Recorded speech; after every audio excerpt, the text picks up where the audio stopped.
Hi, I'm Patrick, this is Brian, and that is Steven. Together we just got playing, we're at the Cloak and Blaster, and we just got done playing Herd. Join us for Herd at the Cloak and Blaster. All the sheep you can eat. Actually, not sheep, are they? They are geet. Geet. Geet? You can taste my mutton. I have. It's very musky.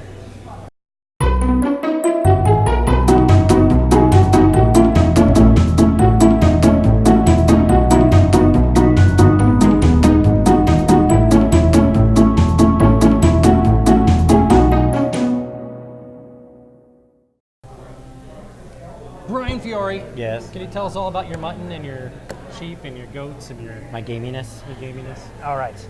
Well, Herd is a 2 to 5 player game, and it's kind of got a little bit of mechanisms in it, like Take That, and kind of like some set collection, I would say. It's designed for players ages 8 and up. Okay. Which is perfect for us. Yeah. And it's basically you're trying to score points by putting your herds out and protecting them from the wolves, which you can also play the wolves or the wolf packs on the other players. You can also steal other players' herds. But essentially, everyone starts with 3 cards, okay?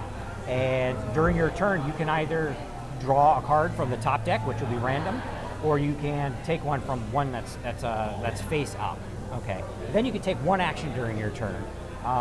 You can play a herd, and when you do that, you have to have at least 3 of your sheep. And there's certain color combinations that you can play. They can all be white, they can all be black, or they can be 2 white or 2 black. But then the other one is the pink sheep, and they're all worth different amount of points. Actually, the black and the whites are worth 1 point, and the pink sheeps are worth 5. And that's kind of a wild card. It's kind of like a wild, right? So you could play these herds, and they go face down. So the other players don't know what that point combination is. Okay. The other action that you can do during your turn is, if somebody already has a herd down, face down, you can play the wolf on them, okay? What that does is it's going to instantly flip over their herd. It's going to eat the highest point sheep in the herd. And then when it comes back around to your turn, when you play the wolf, if you remember, you can eat another sheep from their herd, okay? The other type of card that you can play during the game are the shepherd. You can actually play this card in addition to your herd, right? And that will protect you from the wolves. You can play it in response to somebody else's wolf. Or in response, kind of like a counter spell or something like that. The other types of cards that you can play during your turn are the greener pastures. This allows you to steal a face down, or to steal an entire herd that's face down, or I think even face up as well. It just says a herd, so yeah. Face up, sure. So that's that one. And then there's the wolf pack, which instantly devours the herd that you place it on. So that's a little bit tasty card to play there. Hunger card. Well, if you had to pick something you like the most, Mr. Fiore. The thing that I like the most is actually the artwork. I think it's pretty cute. It's aimed well for the target player age of 8. I would say that's my favorite thing. Steven, what would you say is your favorite thing? I would say that if you are trying to introduce your kids to some new game mechanisms, this could be good for that, right? There's kind of a rummy style thing going on here, but much simpler, maybe set collection, or even, it's pretty a light Take That.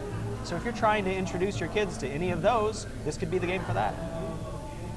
And Brian, if there's something you like the least?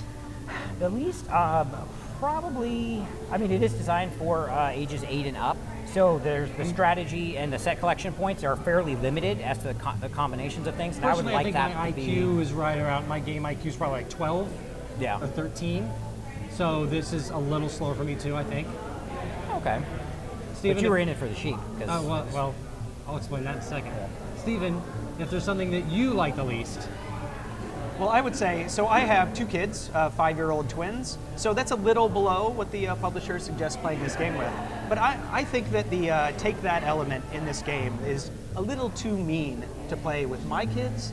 So I would be worried about how good of a family game this is at younger ages. So you're saying that if you were playing with possibly even 2 other 8-year-olds, and you dropped a wolf onto their hand, and then it immediately ate a sheep, and then the next turn, it stayed there and then continued to eat that flock of sheep, they may have a negative feeling about that? I would obviously taunt them the entire time to make them cry, and that may not be the experience you're looking for, but that's just me. I don't know. You got Little Red Riding Hood, right? You got Chicken Little, and you also got the 3 Little Pigs, and they're all wolves eating animals. I don't think it'd be that mean. And children cry at those stories. Honestly, I love that. You're right. For children, I think it's very difficult. But I absolutely love that part of the game where the wolf is staying out there, and then player by player by player, I'm sitting here, Licking and chops. the next turn, it just eats another sheep right in front of that player. I know it's take that-y, and normally I'm not a take that guy, but boy, that part of the game, that's my favorite part of this game. Again, we do have to mention that this is a prototype version, and I do believe that instead of the cubes, that these will actually be little sheep tokens that you will get. You love sheep tokens. I do love sheep tokens. They're everywhere in your house. You can't throw a goat without hitting a sheep in your house. I am Patrick, that is Brian, that is Steven. We are at Cloak and Blaster. We just got done playing Herd. Thank you very much for watching. Your mutton smells gamey. Bad. It wasn't bad.